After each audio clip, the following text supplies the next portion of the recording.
इलाहाबाद के श्रृंगवेरपुर का वर्णन अयोध्या कांड के सर्ग 50 और 52 में मिलता है। श्रृंगवेरपुर का नाम महर्षि श्रृंगी के नाम पर पड़ा है। वो एक महान तपस्वी संत थे जिनकी शादी राजा दशरथ की बहन शांता से हुई थी। कहते हैं उन्होंने ही सलाह दी थी राजा दशरथ को कि वो पुत्र कामेष्टि यज्ञ करें।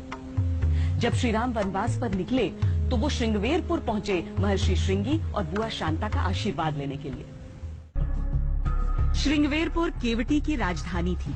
यहाँ निषाद राज गुह का शासन था। श्री राम के उनके राज्य में पहुंचने की खबर लगते ही वो फौरन उनसे मिलने पहुंचे।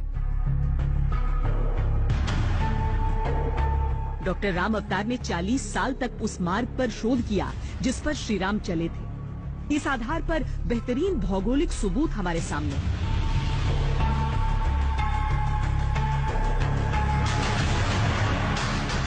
पर रामायण काल से जुड़ा सबसे ठोस प्रमाण है निषाद राज के वंशजों की डीएनए मैपिंग। आनुवांशिक अध्ययनों से साबित हुआ है कि कोल जनजाति के लोग पिछले 11,000 साल से भारत में रह रहे हैं और उनके जीन दूसरे भारतीयों से मेल खाते हैं।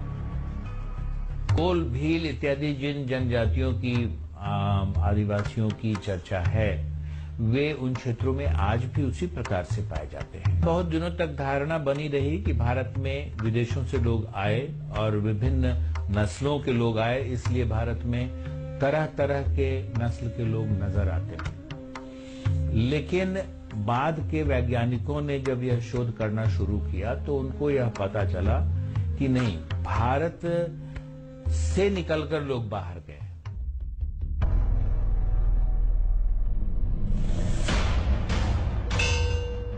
पुस्तकों में लिखा गया है कि मौजूदा भारतीय आबादी का इतिहास आर्य के आगमन के साथ जुड़ा है, पर एस्टोनिया में हुए एक शोध ने साबित किया कि ऐसा नहीं है। भारतीय जीन्स अलग हैं, खास हैं।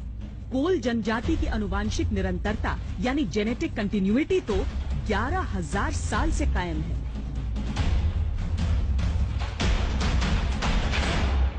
रशिया के पास एक छोटी रिपब्लिक है टार्टू, उसमें एक एस्टोनियन बायो सेंटर है। Genetic study of world population के प्रोजेक्ट में साउथ एशियन जीन्स की स्टडी उनको असाइन है। फिर हमने उनको कांटेक्ट किया कि भाई आपकी साउथ एशियन जीन्स की स्टडी क्या करती है। वहां से एक ज्ञानेश्वर चौबे लकीली इंडिया के लिए प्रोफेसर है, साइंटिस्ट है, वो उनको हमने बुलाया।